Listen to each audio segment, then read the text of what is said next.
Hello guys, it's me and this is my mom's channel Tusu Chatterjee and it's me Bidisha Chatterjee.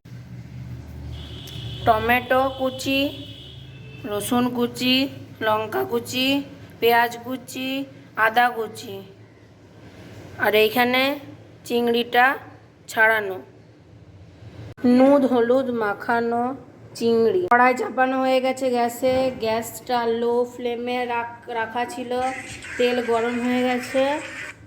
এরপর গোটা জিরে ও শুকনো লঙ্কা ফোড়ন দিলাম। এরপর আস্তে আস্তে রসুন কুচি, লঙ্কা কুচি ও আদা কুচি দিয়ে ভালো করে ভাজতে হবে। কুচি দিলাম।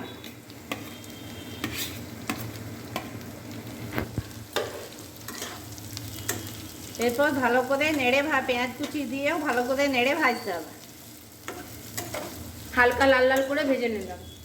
এরপর টমেটো কুচি দিলাম। এরপরে নুন হলুদ লঙ্কা গুঁড়ি ও জিরে গুঁড়ি দেওয়া হলো।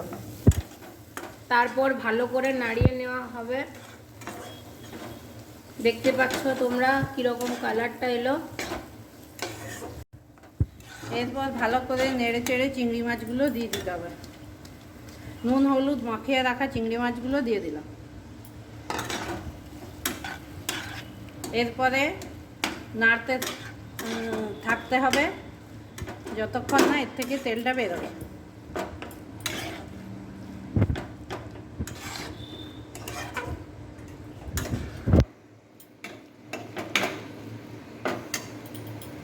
গ্যাসের ফ্লেম আপনারা নিজেদের মতো করে নিতে পারেন।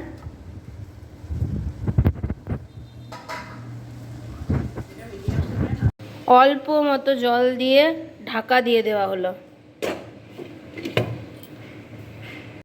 এরপর ঢাকনাটা খুলে নেড়ে চেড়ে দিতে হবে।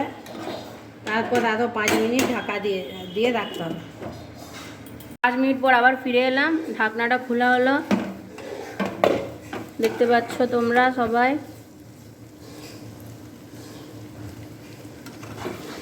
ভালো করে নেড়ে চেড়ে এবার নামিয়ে দিতে হবে। এবার গ্যাস বন্ধ করে দিলাম। এবার কিছুক্ষণ ঢাকা দিয়ে রেখে তারপরে নামিয়ে দেওয়া পরিবেশন করতে হবে। সুন্দর করে সাজিয়ে নিলাম। এরপরে আমরা যেহেতু লেবু দিয়ে খেতে ভালোবাসি তাই লেবু দিয়েছি, তোমরা এখানে টমেটো দিতে পারো।